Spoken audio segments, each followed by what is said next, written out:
What is the best relationship that can embody God's purpose? It is a marriage between a man and woman who become husband and wife. And what is known around the world as a good relationship that shows that commitment. But what is happening in many marriages today?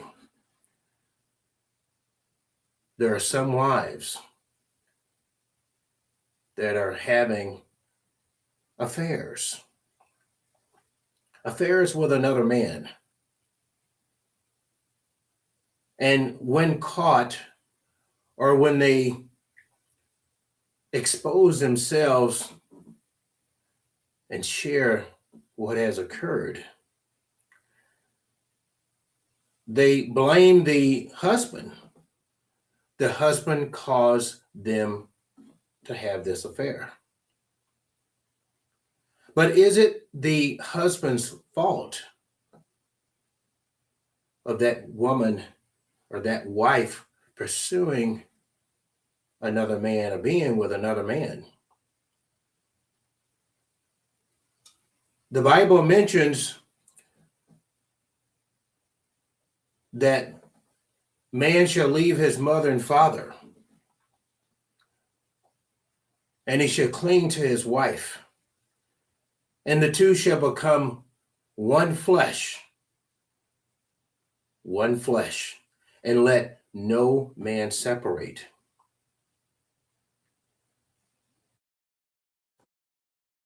So when someone makes a decision to separate this marriage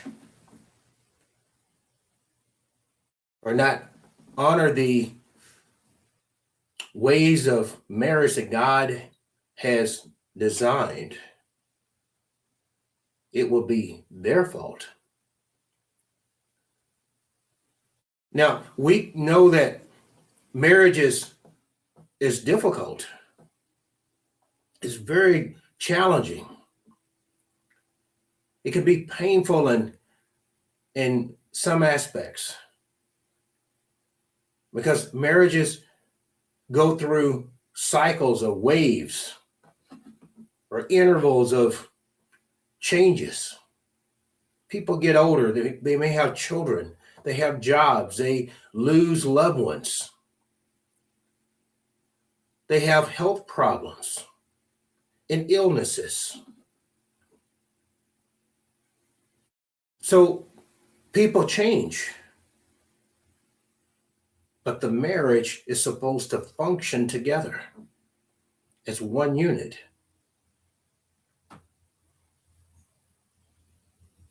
But many of these wives choose to have an affair.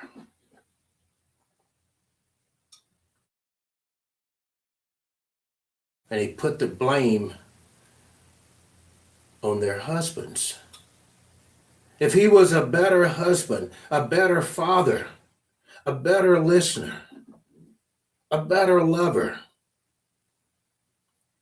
a better worker, they wouldn't have done it.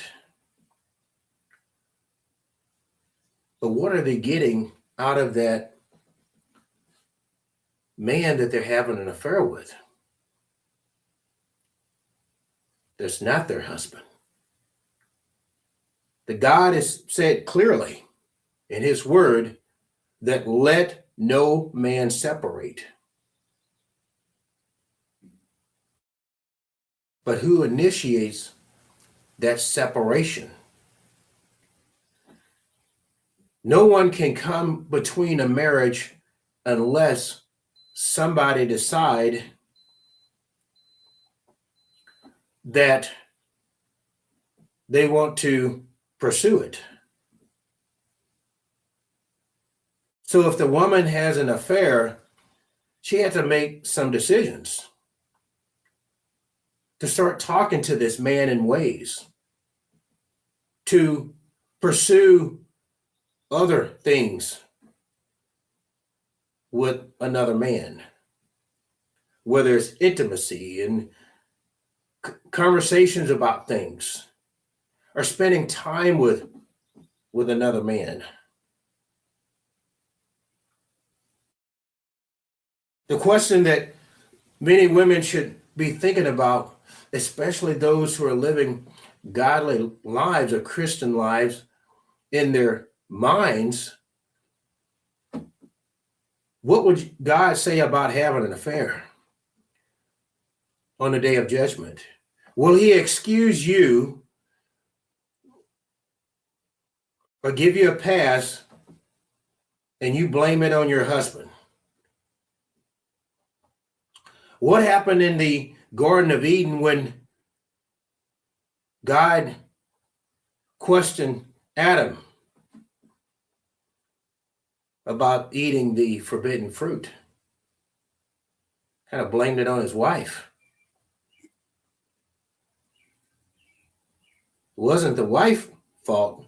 She was at fault of her own disobedience. But the husband also made a decision to be disobedient with his wife, Eve. So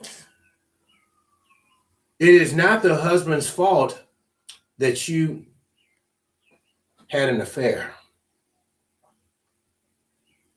And for the wives that are out there that are having an affair, and they're blaming their husbands for being in a certain way as their justification, it will not fly with the Lord. Your soul will be unprepared if you died without repentance and a change of life and being faithful and obedient. The time is right now to cut loose from this sin and live a life on purpose,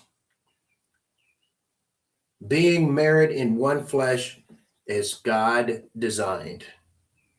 The time is right now to serve the Lord with a complete heart, a complete mind, a complete soul, with all your strength for the everlasting life in God's kingdom.